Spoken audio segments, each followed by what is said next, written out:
Guys, so today I was counting a lot of money. We had money counters. It was somewhere I was volunteering, but the money, a lot of it, you could tell it was a little bit dirty.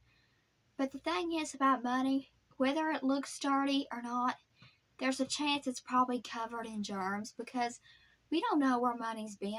We don't know who's passed it around or where it's been, and it could come from a whole nother state and we wouldn't know it. But yet we use it. We want money because we can buy stuff with it. We can buy food or things we want with it. Who does not want money? But we use it, and it's worth something, even though it's dirty. And that's how we are to Christ. We've all sinned and we've all done wrong. We've all been dirty, but yet we're worth something to Him. And He will take us when He saves us and clean us up and make us pure and new. And if we let Him, and what's sad, there's a lot of people, they're just going to remain dirty. When Christ comes back, it's sad, but there's probably going to be quite a lot of people that's left. And it's sad. It's really sad and scary, especially if you have somebody you love that you don't know for sure if they know Christ, or if you yourself are don't sit on the fence. If you're lukewarm, you're in a scary situation. Don't let God just clean you half up, but let Him fully clean you up. You know, with whoever you are, if you have done all these bunches of sins like murder, and you've went and got drunk or done all this stuff, or whether you think about it, well, I did lie that time, and you think, well, my sins wasn't that bad. Sin is sin, no matter what it is.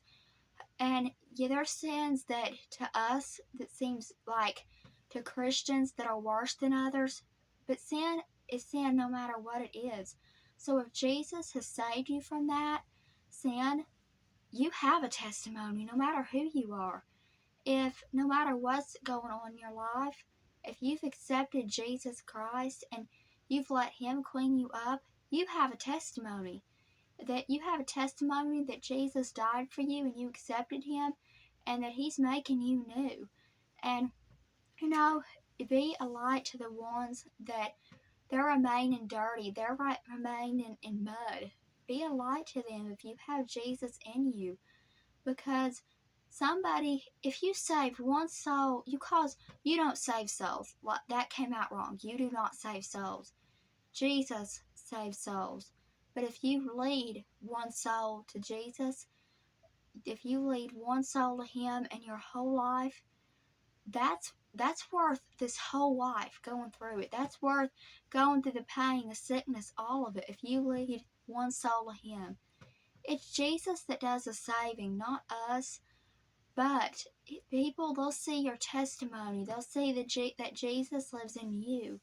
And don't be afraid to hide that. Just let that light shine, because you can save somebody. If you've been cleaned up, show others that.